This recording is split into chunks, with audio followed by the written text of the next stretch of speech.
Welcome to the My Veteran Experience podcast. My name is Joe Wallace, and today we'll be with Steve Janke from Wisconsin, and he'll tell you a little bit more about that. But the theme of this podcast is to speak to veterans and military family members and to listen to their experiences around the military and the military and how it has impacted what they do today. So, again, excited today to have Steve with us, and thanks for being here, Steve. Excited to be here.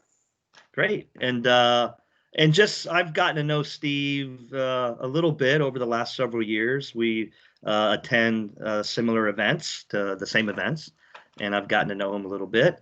So, Steve, what do you want people to know about you? The one thing that I've learned is that transition never stops, right? We often leave service no matter how long you've served. So be it 4 years or 25 years or 35 years. We never stop serving. So we always have, and whether it was something that, we had before we started serving or if it's something we had after service, right? That need to help your brothers and sisters and those that are still in it or in some form of transition from the military is really innate and strong in the community. So, the conversations that we have, and you and I being on the circuit together, right? Sitting on those panels and talking to active duty service members and their families about transition and what it looks like and answering those questions, because you realize that they don't know what they don't know, and what they don't know is enough to stun a team of oxen, right? in its tracks. So I really feel like the thing that I do is, and you do as well, is we give back to that community. Not saying that we figured it out, because nobody ever really knows what they want to be when they grow up until they grow up, and then at that point it's too late, right? You're kind of like, I don't want to grow up. Right? No, neither do I. Right? So, but being able to give back and help, right, and share our experiences and how it can relate to them. I was talking with somebody earlier today about being on the podcast with you, and they're like, so how do you know him? I'm like, well, we've sat on panels together, and I think one of our first introductions was you were to the right of me and I was to the left, and you said, so you've served 25 years, retired military Marine Corps officer, right? And I said, I don't have the length of service that Joe does, 4 years in the Marine Corps. And you were like, yeah, that's code for old. He's not old. and just everybody started laughing. And yeah. But I think that 28 years. Okay. Yep. But so I was like, yeah, so that's how I know him, and yeah. No, and we have to quickly give a shameless plug to our friends and partners at the U.S. Chamber of Commerce Foundation, Hiring Our Heroes. So that's how we met, was at one of their transition summits. So just wanted to get that out. Yeah, great team, all that. But my story is really it's not a unique one in Wisconsin. Also, I'm the third Wisconsinite you've had on your podcast, so I feel the great state of Wisconsin is really representing well, and bringing it strong. Wisconsin, hey, that's right. Kringle for everybody. Kringle in Wisconsin, it'll change the world, right? Exactly. So I was one of those kids in high school that never thought about serving, right? So I graduated in '95 from high school. The ASVAB wasn't mandatory at the time, like it is now. Now you have to, now it's part of standardized testing. So every time they said ASVAB testing is happening, I was like, I'm just not going to do that. I was smart enough to get into the college of my choice. I promptly found beer and Nintendo, and the classes were optional. Right? So what a life. I'm dating myself a little bit, but you know how that is. Nintendo. Huh? Nintendo. Yeah, the original. So it was like Super Tecmo Bowl and wow, high speed. Duck Hunt. But after the first semester, they didn't get my tuition check, right? I think it was $250. That was the whole cost for the second semester, right? You spent more on beer, right? I did. But so I knew I wanted to do something, and I wanted to kind of to grow as a person, and I wanted to see more of the world than just Wisconsin. And I love Wisconsin and everything about it, which is why I can shamelessly plug it every chance I get, that it is the best place for veterans to be. Mm-hmm. But it's also, I left, so I appreciated it more. I joined the Marine Corps because, and I actually told this in an interview once. The interviewer, not to my knowledge, was in the Army. And he was in the Army for 32 years, and he got out he retired as a lieutenant colonel. So I did not know this about him because I did no background information. Like I just went in for the interview, right? And he goes, I see on your resume that you served in the Marine Corps. Why did you join the Marine Corps? And this could be the Marine in me, or it just could be me, right? I smiled and I said, well, I really wanted to be the best, right? Like if I was going to do something for any length of time, it had to challenge me. And, I'm a little claustrophobic, so the Navy wasn't my gig. Corporate America never really was my thing, so the Air Force wasn't going to happen. And anyone can get into the Army. You said that. I said that. I said that to him. Right. Oops. Yeah. So he started laughing, and he goes, "Oh, so you know the real reason you joined the Marine Corps?" And I said, "No, I have no idea." He goes, "Probably because you didn't know who your father was." And I was like, "Oh, this is what we're gonna do now." And so then we ribbed each other back and forth for 3 or 4 minutes. We ended up having a 3.5-hour conversation, right? In what was blocked out as a 45-minute interview. So building that relationship in that one time, that one off, because of my military service, allowed me to get 3 jobs after that. But it's you never know who you're engaging with, right? Sure. So you try to add value. You try to add value to every interaction, regardless of who it is, and just be your authentic self. So now, real quick. So you didn't have anyone in your family who had served. And what did your family think of you joining the Marine Corps? Oh, they were shocked. Because when I joined, I had a friend, one of my best friends in high school. He was in the delayed entry program, and like he was going to be a Marine for 6 months. He called me up one day, not on a cell phone, on a landline, and he said, "Hey, I'm going down to Portage, Wisconsin to see the recruiter. You want to ride along?" And Portage, Wisconsin is 9,000 people roughly. It's about 26 miles away, so half-hour drive. It's January. I'm like, yeah, sure, let's get out of the house, Mm-hmm. So he picks me up. So I meet him in town, and we go down. We're riding in the car, and he goes, "You're not going to join, right?" And I said, "No." Right. And so still 20 minutes out, I said, "No." We get to the strip mall that the recruiter's located in. Oh, yeah. Yeah, you know how that is, right? Oh, yeah. I definitely know the recruiting, the strip mall recruiting stations. Yes. Yeah. So we get there. He walks in. He greets the recruiter, and I come in behind it, and he's like, "So who's your friend?" And I said, "I'm Steve Janke, and I want to join, and I want to go to boot camp with him." Like I never buddy program, huh? Buddy program. I never talked to anyone about it. Like I had never verbally said I'm thinking about joining the military. Wow. Until then. Wow. Well, so what I know about Wisconsin. So 99% of the people live on farms, and then 1% live in the towns and cities. So what percent are you? Oh, I'm the 99%. Okay. Right. So you are come from a farm community. Yeah. Fifth generation dairy farmer. Awesome. Cool. My ancestors homesteaded here. So I live in the house that. And what's the background? The uh, your family's background? Like, where did they come from originally? Scotland, and they're Scottish and German. Oh, got it. So Okay. on my father's side, his mother's maiden name was Dewar. Okay. Not that Dewar. I wish, right? Don't we all?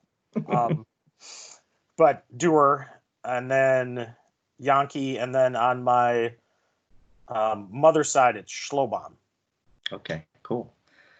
So you tell the recruiter you want to go to boot camp with your buddy, and then did you end up in boot camp with your buddy? Yeah, the recruiter thinks like this is some kind of horrible joke, because this never happens. Ever. And those recruiters are smooth. I know Marine Corps recruiters, and they're usually really good.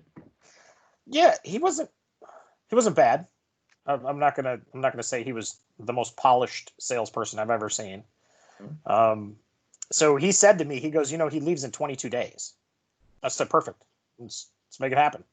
And then he's thinking about it. He goes, do you think, have you taken the ASVAB? I said, no. He goes, do you think you can pass the ASVAB? I said, oh yeah. Yeah, I'm fairly confident I'm going to pass it. He's like, can you run? So he's like trying, I get where he's going. What's everything you need to check off for you, right? Yeah. Okay, pull ups, you get on the bar, right? Yeah, that was so the last thing was he's like, can you do a pull up? And I was like, yeah. And he goes, okay, so I'm not gonna have you run today because it's 17 degrees outside and whatever, right? Wisconsin. He goes, when was the last time you ran? And I said, pick up basketball in college, right? Intramural stuff, whatever it was. So I'm pretty good. He's like, what's your last timed mile and a half? And I said, I don't know, somewhere in, probably 10-minute mark, right around there. He goes, oh yeah, you should be good. Yeah, you'll be all right. So did you go to you went to San Diego, right? Yeah, Hollywood Marine. Oh, okay. So I worked at MCRD San Diego. So I did a tour there. It was fun. It was a great tour. So you go to boot camp with your buddy. You end up doing whatever. So what did you do from there? I actually told the recruiter I wanted. Oh, okay. I don't want to cut off that part of the story.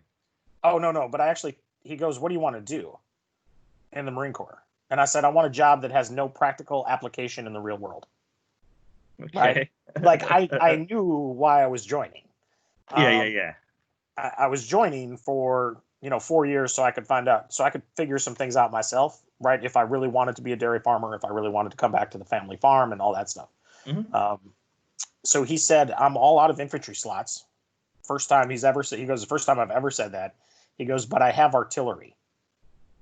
And I said, sign me up, right? King of battle. Let's do this. So I ended up testing high enough on my ASVAB where I did the intelligence, the MI test as well. Yeah. And I'd missed that by 2 points or whatever it is. But ended up in artillery, so I'm a Marine that could do math. So it was FDC, fire direction control. Yeah. Cool. Yeah. So I was one of the nerds in the nerdery. And then I did my 4 years. I went to MCRD San Diego. So it was February of 96 to May of 96. Did we overlap? Were you there? I was there before that. Right. I am old, as you mentioned and pointed out earlier. Yeah, but we're all. I was there about 7 years earlier than that. 8 years earlier than that. Yeah. I graduated, went to Fort Sill, for MOS school, and ended up in Kaneohe Bay, in the fleet. Rough. Hawaii. Right, like I said, I wanted to, do the opposite of Wisconsin. So 12th Marines, right? Yeah. Yeah, I served with 12th Marines in Okinawa, so a battalion or a battery. I think it was one of the battalions. Yeah, one of the battalions was in Okinawa, and one of my closest buddies there was one of the artillery guys. We still stay in touch. He did a reserve career like I did. So Kaneohe, and did you do? So you did your 4 years, and then were you in Kaneohe that whole time? Yeah. So the UDP schedule. Yeah, Obviously, yeah, every 18 months sure. you deploy to Okinawa. So Kaneohe, and then lovely Camp Foster, Japan, and then Camp I Hansen. was I was stationed in Camp Foster. That's where I Yeah. worked. Yeah. So I did that twice for a total of 13 months, but otherwise it was Kaneohe. Okay, great. And what did you figure out in the Marine Corps? You said you wanted to figure out some things. So what did you figure out? I figured out. I learned a lot about leadership. I learned a lot about other people. Just the wild, varying backgrounds that you get in the military that you would not otherwise be exposed to. Um, was Not on a farm in Wisconsin. that's right. So it was an eye-opening experience for me, and I made, and as you know that, right, like you make some true friends during that time, and we stay in touch. Shout out to Mark Zuckerberg and Facebook, right, for connecting the world. Be good for But some. he's good for something, absolutely. Uh, but I learned then that what I wanted to do was I wanted to come back and carry on the family legacy of farming, right? Mhm. Like, so the dairy farm. Yeah. Uh, my transition out of the Marine Corps was probably one of the easiest in recorded history. I was in separations platoon in Pendleton, right? Getting my plane ticket in the morning. That night, I was milking cows, and then I rinsed and repeated every day for the next 15 years. Well, I'll just say one thing about I know little to nothing about farming. Both of my parents are town people, grew up. My father grew up in a city, my mother in a very small town. And I did not even know what a udder was until just about maybe 15 years ago. My wife grew up in South Dakota, and she's not a farm person, but there's farm folks there. I didn't know what an udder was. I had no idea what that word meant.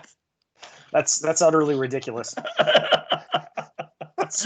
It is, but hey, just never ever had any knowledge of farming. But so you went back to the family farm, which great. I mean, I love the concept of carrying on traditions, and I'm a family person myself, so I think being close to your family and wanting to carry on what your family's done is a cool way of you looking at the world and what you want to do. And so you came back to Wisconsin, carrying on the family traditions on the farming, and then kind of where did that lead you?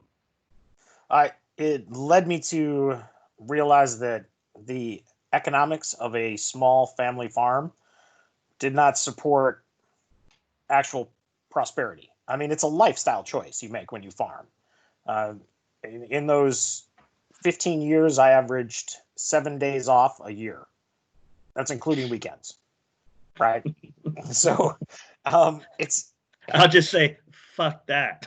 right. I mean, so that's not my vacation schedule. I'll just say that. yeah, um, and it's truly a Sisyphusian type of endeavor because you wake up every day knowing that you're going to push the rock, to the top of the hill, and then every morning you're going to have to get back at the bottom and start over again. And it's often it's thankless and it's very removed from the rest of the world. I think there was a study done 20 years ago that we are now 2 generations removed from an agricultural background. So what that means is if you go back to the World War II, right? That generation, more Americans lived or worked on farms than not. And then if you go next generation, they became a generation removed, right? So now we're 2 generations removed from people having any sort of agricultural experience in their life, right? Like you said, cows, you didn't know what an udder was. 40 years, I mean, 50 years ago, like that would have been ridiculous because everybody knew Sure. somebody that lived, worked, or owned a farm. Yeah, I remember the era growing up where there was a lot of attention on saving the family farm. Remember, there was some Oh, movie, I think, and some actresses went to Congress, and we have to save the family farm, and all that. And I remember listening to it, didn't pay much attention or had much thought about it because I had, like I said, zero connection to farming. And not that I'm against farming. I think it's a noble. That's the choice you make in life with anything else. But yeah, but is saving the family farm an important thing?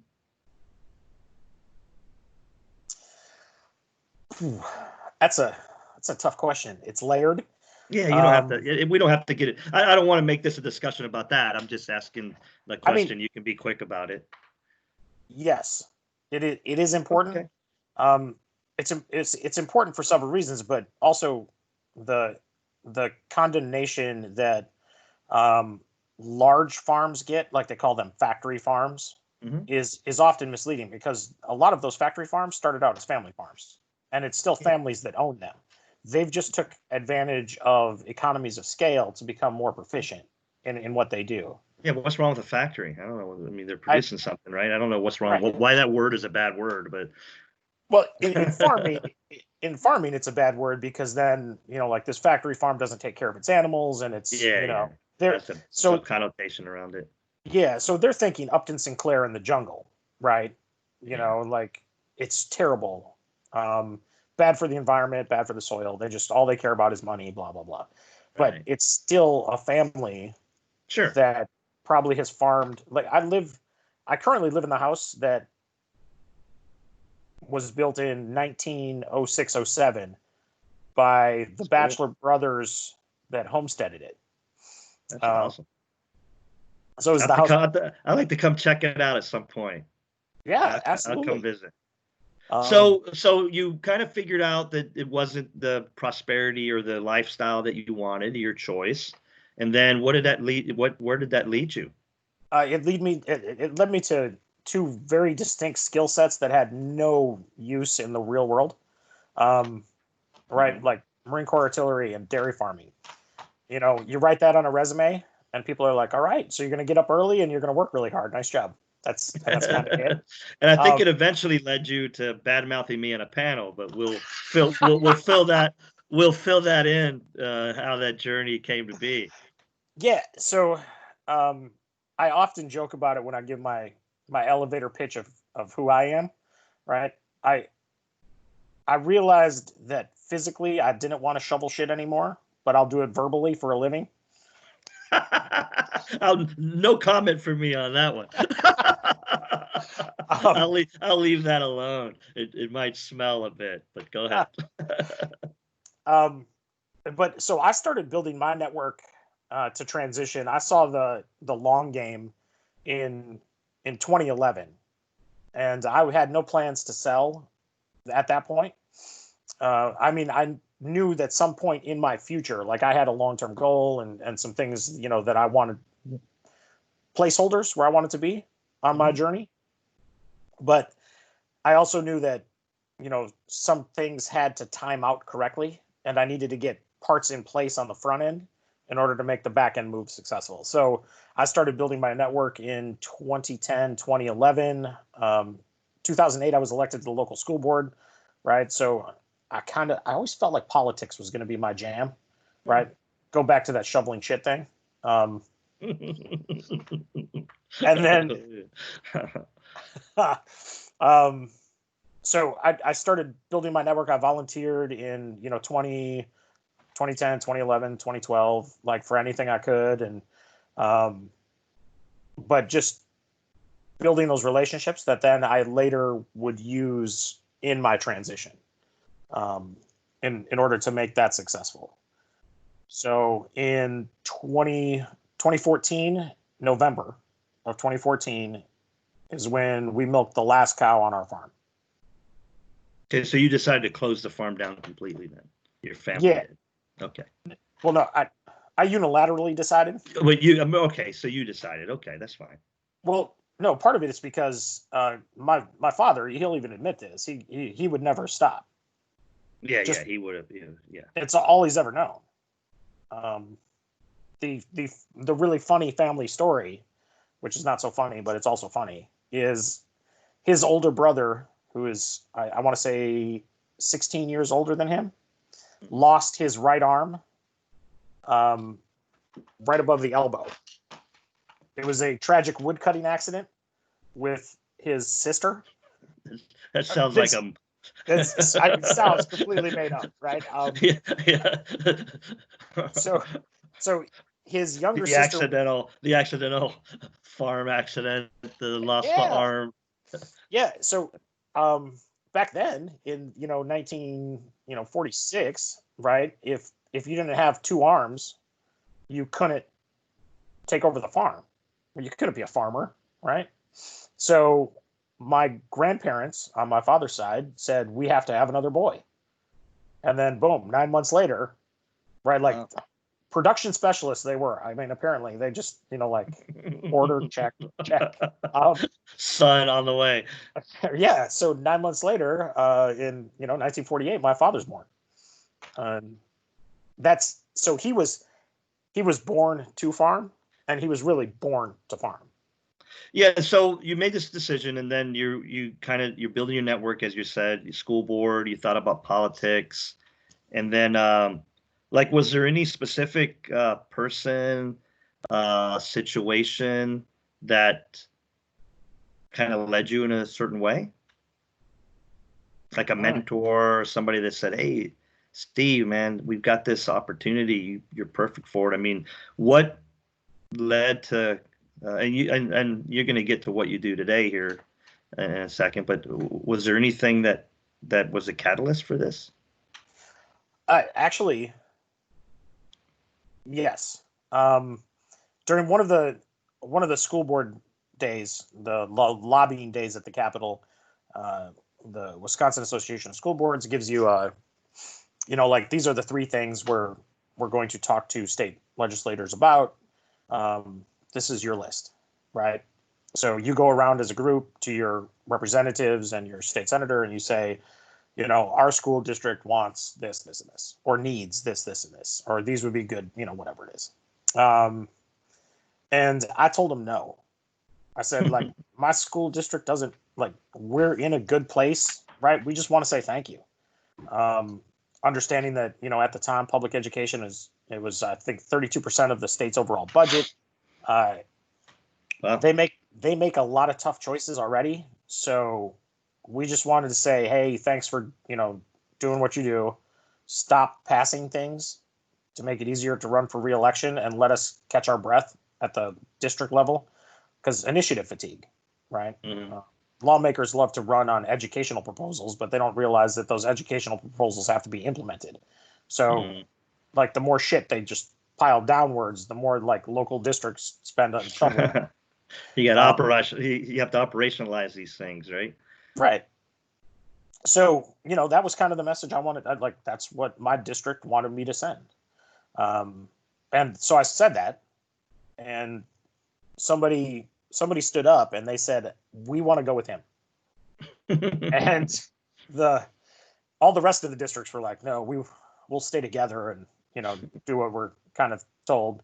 So myself and then Dan Zimmerman was the other school district board member that said, we want to go with him. Mm-hmm. So we walked to our representative and our senator's office. We spent the afternoon talking. Dan is retired Army, military intelligence. And we struck up a kind of a friendship, right? Then he's older than I am, so more like a mentorship type of a deal. But I talked about my transition, because now it was starting to crystallize. So I talked about my transition with him, and and he goes, well, I have a couple opportunities that I think might fit for you, right? Might be a good plan. And what Dan did and does, and I'll probably get this wrong, but he did emergency management assessment for a contractor for DOD. Okay. Cool. Right. And he still does it today. He works with Guard Reserve, right, to make sure that crisis and impact. He also developed It's cool work. Yeah, he also developed the Homeland Security degree program. Okay. So Nice. Marion University in Wisconsin was the first university in the nation to offer a Homeland degree program, and it was him. He's the one that developed it. And you didn't insult his Army service, did you? I didn't. That was it. I mean, like that. I'm just kidding. I didn't. Okay. I mean, I mean, as we now was he so he was sort of a mentor to you, and did he lead you? Did he lead you doing today? Is that what you're? Okay. That's so we ended up working together on another project. He's the one that introduced me to the Army gentleman that I insulted because they served together. All right. And then that gentleman ended up introducing me, recommending me for a job with so like my first real gig. I sold the cows in November of 14. I didn't actually start a real job. Like I worked a lot of jobs. I worked assembly line manufacturing. I was a bartender. I mean, I worked, and like you wanted landscaping done, I was your guy. Cut down trees, all that stuff, just to stay busy. I also golfed a lot. Okay. I mean, okay. Right. But I'd never had a vacation, so give me some tips. So give me some golf tips at some point. Don't golf. That's okay. Is that a good tip? That's a good tip. Yeah, golf's a con game. It's also a great allegory for life, right? Because golf is a simple process that needs to be repeated over and over, but you have to be totally committed to what's going to happen in that moment and not worry about the externalities you can't control, right? So you're going to approach the ball, you know how you're going to set up, and you know what you want to do. But if any doubt creeps in during that moment of swing, it impacts everything moving forward, right? Yeah, and I'm learning that. I'm learning the game now. I've recently started playing, and but yeah, it's fun. It is frustrating, but it definitely has a lot of lessons to learn. So I want to get to what you're currently doing. So go ahead. Oh, I just wanted to finish. And besides all the golf that you do. Well, I don't do a lot of golf anymore. I mean, I don't do it as much as I would like. Okay. But just to close out the golf allegory, right? Yeah, go ahead. Golf in life, it's how you choose to play your next shot that counts, right? Yeah. So you can complain about being behind a tree, or you can, take whatever the penalty is and punch out and, do the next shot. You can let that bad swing affect your whole round, or you can say it happened, I'm past it, I'm moving forward. Just like in life, right? Great lesson. 10%, like 10% of life is what happens to us. 90% is how we deal with it. And golf is that constant reminder over and over again that if you get mad, it doesn't help you, right? You can get angry, it doesn't help you. You can try harder, it doesn't always help you, right? It's all about focus, confidence, and then having that long-term plan. And the more you do it, the better you get, right? Exactly. But so, wrapping up that golf thing. So Dan ended up getting tapped to be the secretary of the Wisconsin Department of Veterans Affairs. Awesome. And at this point, I was working in a legislative office for an assemblyman. And going back to every interaction you have counts towards something. Mm-hmm. I met his mother at a county fair doing it's so Wisconsin. It's just so ridiculous. And I have no idea who this woman is. But we end up talking about public education policy and, kind of just wonky stuff. And she goes, "You should work for my son." I was like, okay, that's, I would love to talk to, your son about what's, the future is and all that stuff. And here's my card and look forward to hearing from him and yada, yada, yada. I have no idea who her son is, right? Turns out her son he's now a state senator, but he was a state representative at the time. So you did not know him at the time? No idea. Oh, you did? Okay. Oh, got it. Okay. I thought Nope. maybe you knew him and then you happened to talk to his mother at the county fair. So, okay, Nope. cool. All right. So he called me up 2 days after the election and said, my mother told me to call you and that I should good man listening to his mother. Right. And that I should hire you. And I was like, all right. So, we had an interview, and I started that January with them. And come April, I went to the Wisconsin Department of Veterans Affairs to travel the state of Wisconsin and rebuild. When Dan got tapped, he said, "Hey, Steve, I think I got a job for you." And I said, "Awesome. Tell me what. I mean, let me know what it is." And he goes, "We're gonna go to Veterans Affairs, and I need you to rebuild the relationship with the county veteran service officers in the state." And I said, "Absolutely." So he gave me my mission, and I spent the next 5 months traveling to all 72 counties in the state and visiting one-on-one meetings with the CVSO to talk about strengths, weaknesses, opportunities, SWOT analysis, right? Yeah, great. Got done with that, and I did a terrible thing that you should never do in government. I said, I want more. I know I want to do more. I still want to be valuable. And he said, well, they're having this meeting, something about talent attraction or whatever, and it's with WEDC, Wisconsin Economic Development Corporation, Department of Workforce Development, Tourism, DMA, every agency or whatever was there. Mm-hmm. Yeah. And he's like, I want you to go. I said, sure. Right. So sat down in that meeting and, came back, and the light bulb turned on for me, or maybe in Marine parlance, I hit my head too many times and something useful fell out. I don't know. But I saw a really good opportunity there to not only help the state of Wisconsin, but also to help those transitioning. So you developed the mission like a good Marine. Absolutely. I saw an opportunity. I developed a mission. Exactly. And then, we kind of built the program as we were flying the plane, because nobody had ever done it. There is no other state program that actively engages at that level. It's more than just a website, right? It's truly transition support, and then helping them connect to employers throughout the state. So, but you went national with this to go to these. So let me just say real quick. So as Steve and I mentioned earlier, we met through the Hiring Our Heroes organization, which is part of the U.S. Chamber of Commerce Foundation, and they do transition career summits across the U.S. and even the world on military bases. And yes, Steve represents the state of Wisconsin, and he always starts off with the great state of Wisconsin. And I'll tell you how I view this, and it goes back to a couple of things that you said earlier.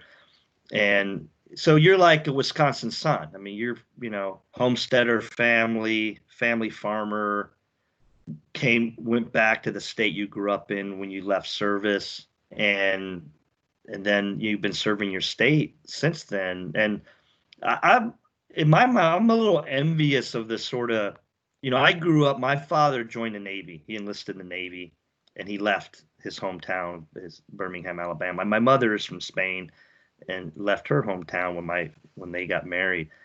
And no one else in their family left their hometowns. All of my father's siblings still live in Birmingham, Alabama.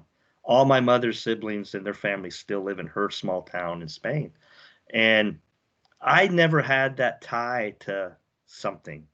And for some reason, and I've always sort of envied that in people that had close relationships with their cousins, saw their grandparents on Sunday afternoon for dinner, all these sort of American cool, traditional things. I never experienced it. I never did. We always lived far from our relatives. It's not like my father had the resources to fly everyone to Spain or Birmingham, for vacation. That just wasn't us. We drove once a year. And so I've always kind of looked up to and thought highly of this tradition, because I'm somebody that values tradition and family, and having the tie to your state and your family. It's kind of cool. So I just wanted to say that in a sense that, you know, you're the epitome of this like Wisconsin sun that to this day touts the greatness of your state.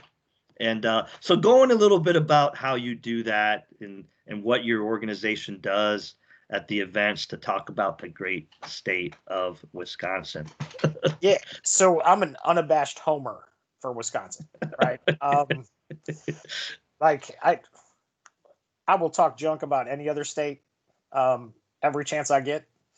But really, what we do at these events and the value proposition that we offer is we say we understand that employment is probably 45% of the transition piece, right? Not even close to the biggest part, but it's often the first stepping stone to your next thing, right?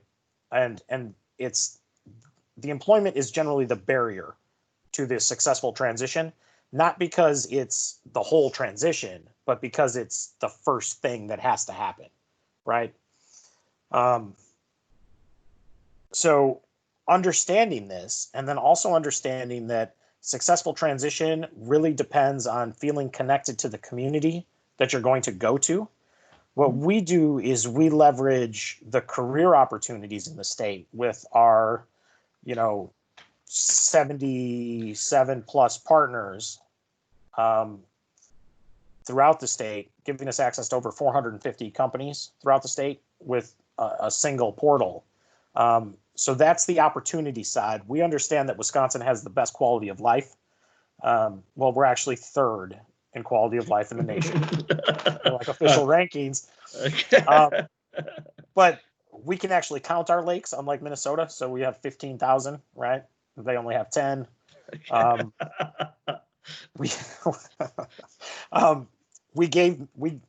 The reason that there's 5 Great Lakes is because Wisconsin became a state in 1848, right? And they became great after that. Yeah, and being in third place, I don't know how these surveys are that scientific anyway. So go ahead. But we know we have a great quality of life. The Midwestern values that we have are often those that you have in the military, right? The humility, the team first mentality, right? That sense of community. You can find that here in Wisconsin. You just need to see that it's out there and that opportunity is there. And then obviously the benefits, right? Wisconsin with 2326 as nationally recognized by the Association of Directors and Secretaries of Veterans Affairs, right? Like you have that memorized. I was like, so you have to say that. But we know that we have a great community of support for veterans, and that veterans ultimately bring value to our state in more ways than just in the workforce, right? Families, kids, communities, they continue to serve after service, right? Like all of those things are more civically engaged. So the pitch that we make to the service member is we're going to help you transition, right? You tell me what you want to do, and we're going to figure out how we can make that happen in Wisconsin. Yeah, and you mentioned this Midwestern, Midwest nice, and I've been fortunate enough to get to know the team you bring to the events, and everyone is super. Everyone enjoys interacting with you guys, and I mentioned the Kringle pastry earlier, but often there's a Kringle pastry to nibble on around their really nice big booth that they put up for the state. So everyone enjoys seeing you and seeing what you do, and it's and joking aside, it's important work, and you guys are offering like a lifestyle. It's sort of like, hey, you want to have a great lifestyle and a meaningful place to live and work and have a state that supports you. You deliver that message, and I think your state delivers on the goods in the long, if you decide to take that route. Yeah. And then we help them all the way to Wisconsin. So not just the employment, right? I currently am I'm still working with them, but a Marine we met in Okie. Okay. And this was Okie in 19. He reached out on LinkedIn and he said, "Hey, Steve, how you doing? It's been a while." I'm like, "Yeah, man, it's been a bit of a minute. What's happening?" He goes, "So coming to Wisconsin. And I said, All what? right. And he goes, yeah, I got a job and they offered me like 3 possible states. And one of them was Wisconsin. And I remembered your pitch in Okie. And Awesome. I turned to my wife and I said, we're going to Wisconsin. And she said, is that where the funny guy's from? And he said, yes. So I've helped him, connect with realtors, but community, economic development professionals. Like, they were here. They'd never been here. Like, Awesome. they had never been in the state of Wisconsin. Yeah, I've seen that on some other transitions of people go somewhere unseen. So do you guys have a laminated card that you pass out with key definitions for the state? Like I would know what udder meant. You put like udder and have those like little keywords that somebody needs to know about Wisconsin. No, so I want to ask you a question as we wrap up here. With all the work that you do for your state and the support that you do for transitioning service members, which is all great. Like I said, I've been fortunate to be able to view it and to see it over the last few years. What would be your number one piece of advice for somebody transitioning, coming to Wisconsin or not?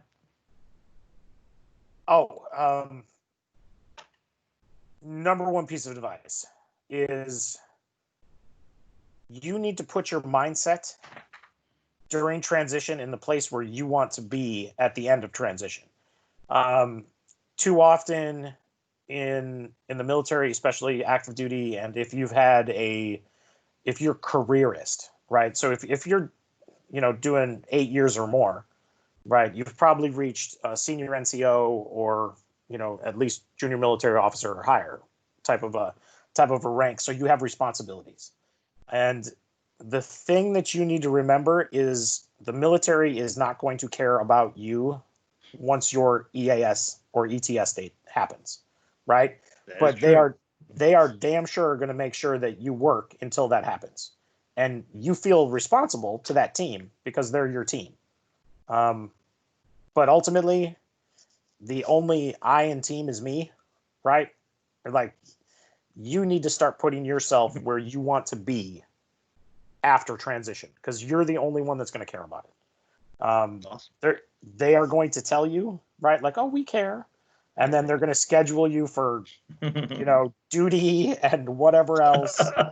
Yeah, we've all had that experience, and it's gotten better, but it's still not but still, you're right. When you walk out that door, nobody's talking to you or nobody's worrying about you. It's like, hey, we have a whole group of other folks to worry about. Yep. Well, awesome. Well, it's been great talking to you and having this conversation. You've got great stories, and we could talk another hour, I'm sure. 2 Marines talking about sea stories and bad mouthing Army guys. It's easy. It's just easy conversation. But I look forward to seeing you again on a panel. And I didn't remember that slide that you sent at me on this panel. But now that you brought it up on this call, I will make sure to remember who the old Marine is and who the not so old Marine is.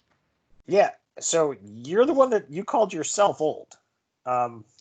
I did not. I just said I didn't have as distinguished service. That was it. Okay. So the one thing on the Army thing, we slight the Army, and I spoke to an Army officer once, and the best compliment I ever heard from any other service, and this happened to come from an Army guy, and he was attached to the Marines in Fallujah, and he said, "I'm glad you guys are on our side." And that was the best compliment I'd ever heard from someone from another service about the Marine Corps. So, well, Steve, thank you very much for being with me today, and maybe we'll do this again, and we can dig in a little bit more into the kind of great Wisconsin stuff, and do it over a Kringle pastry and good Wisconsin beer. Yeah, I mean, Wisconsin is number 1 in brandy consumption, right? Number 1 in horseradish production. Kikoma soy sauce. And I want to see that house. I want to see the homestead. Oh yeah, absolutely. Yeah, so we'll get you that. We're number 2 in potatoes, number 1 in dairy. I think Washington actually could be #1 in potatoes, even though they say Idaho. Ah, Washington produces a lot of potatoes. nice. So We make frozen pizzas. 1,000,000 a day. We that are number sounds one in frozen pizza production. that sounds great too. All That's right, Steve. Great. Well, have a great day, and thanks for being here with me. And thank you to everybody for listening to the My Veteran Experience podcast. Have a great day. you too, Joe.